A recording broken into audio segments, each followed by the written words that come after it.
Imagine if dementia care wasn't just about keeping someone busy, but about helping them feel calm, connected, and seen every moment of the day.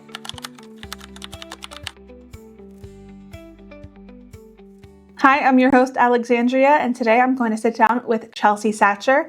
She is certified through NCCDP as a CDP, a CADDCT, a CDCM, and a CDSGF. And today we're going to talk about person-first dementia care. Keep on watching. So what does a person-first approach in dementia care look like? It's a great question. A person-centered approach to care is about how a person feels. It's about what if wellness wasn't all about a calendar? What if it was a feeling that people carry all day? I feel that this matters in a few different ways. You experience fewer behaviors. People feel more dignity. Our teams are calmer, and our families really notice it. Understanding that persons living with Alzheimer's and dementia are in a sensory world, sometimes not doing more but doing different, is about meeting them right where they're at. What are some good strategies for giving person-centered care?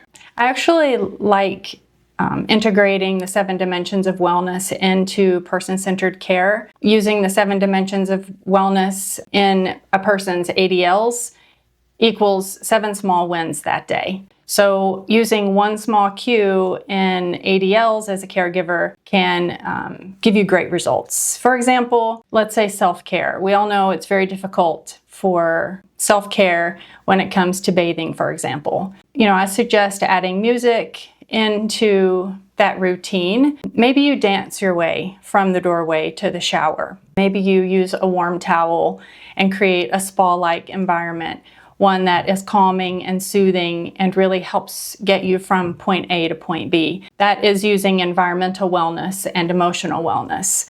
Another example could be at mealtime. Again, music is amazing, right? So integrating that music at mealtime, try using music that's instrumental without the words. It allows them to really focus in on their meal and not necessarily what the words in the song are. That integrates a social wellness and emotional wellness. And last but not least, another great example of using dimensions of wellness in ADLs would be, say, exercise and trivia. Integrating some trivia questions into the exercise routine that you're trying to do can be fun and engaging and experiential.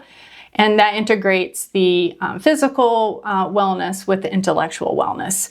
So it's one cue, one task, one win. So another aspect to person-centered care is our activities. And for all you activity professionals out there and community directors, you know what I'm talking about. But calendars are fine, but culture is what people feel.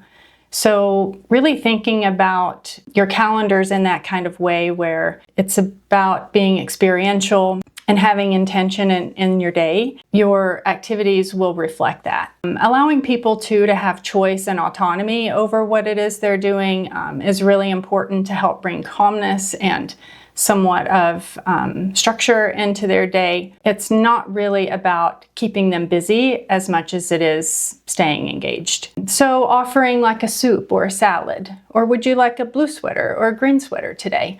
All of those things are really important because it allows them to feel seen and heard and that they still do matter and they do have a choice. So we want to give them that opportunity to do so.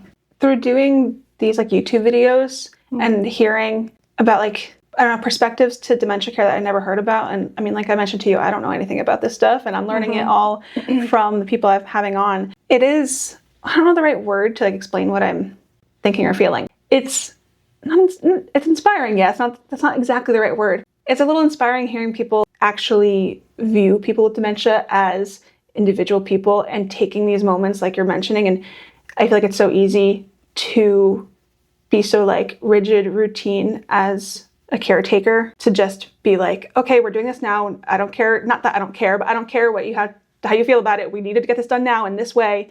And it's been, very hope-giving to hear people be like, well, okay, this is a struggle, and so we're going to have fun with it. We're going to give them the option. We're going to actually care about who they are and how to incorporate their personality into things as well. Of we're gonna dance to the bathroom, or we have our options, and they can still pick out what color they want to wear today, or we can create an activity that is suited to like who they are as a person. Yeah. So I really like hearing about those things. You know, as a dementia educator and out there supporting our families and our greater communities, it's really nice to reach people in that way because they're in it as a caretaker. Yeah.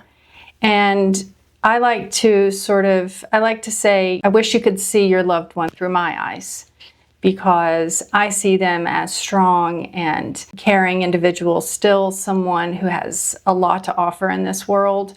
And I'm literally meeting them where they're at in the moment. And so I challenge families to do the same thing. Like, meet your loved one where they're at in the moment. If you're that long-lost cousin, then be that long-lost cousin. If you're the neighbor down the street from 20 years ago, then be that person. We become storytellers. Yeah. You know, you can have fun with it, and you are certainly allowing them to just sort of be who they are in the moment that they're in. And that's a really powerful thing to do if you can grasp it.